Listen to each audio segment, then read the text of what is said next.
घोटाला है और लग ये रहा है कि कोई ऐसी कंपनी है जिसने बीजेपी को इलेक्टोरल बॉन्ड दिए थे, उसी इलेक्टोरल बॉन्ड देने वाली कंपनी का मैपिंग ऐप है।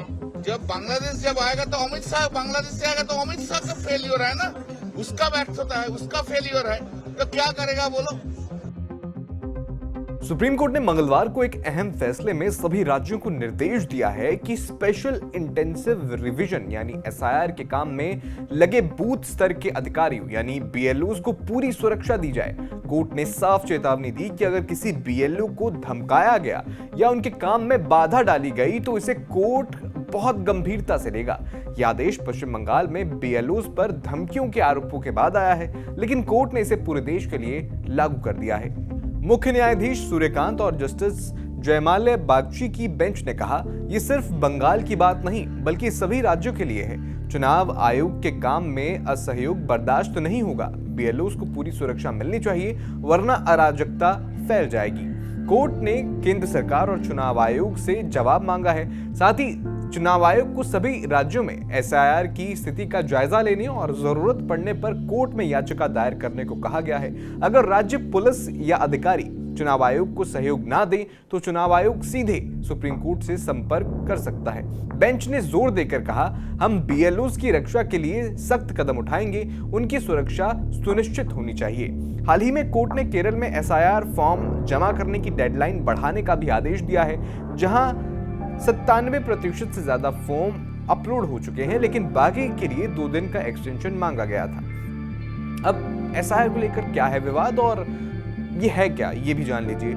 एसआईआर यानी स्पेशल इंटेंसिव रिवीजन मतदाता सूची को साफ सुथरा बनाने का एक अभियान है। चुनाव आयोग ने इसे 12 राज्यों और केंद्र शासित प्रदेशों में चलाया है, जिसमें बिहार, पश्चिम बंगाल, तमिलनाडु, केरल जैसे इलाके शामिल हैं। इसका मकसद फर्जी वोटरों को हटाना और सही मतदाता संख्या तय करना है, लेकिन कई जगहों पर बीएलओज पर दबाव बढ़ गया है। एक बीएलओ को 37 दिनों में 1200 मतदाताओं की जांच करनी पड़ती है, यानी रोजाना करीब 35 लोग। ईसीआई का कहना है कि ये काम ज्यादा नहीं है, लेकिन जस्टिस बागची ने साफ किया कि ये कोई डेस्क जॉब तो है नहीं।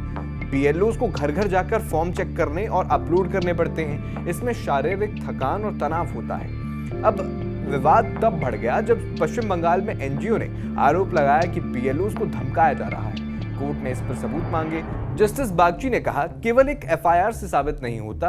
क्या ये सिर्फ बंगाल में हो रहा है? क्या सभी राज्यों की पुलिस को ईसीआई के अंडर डाल दिया जाए?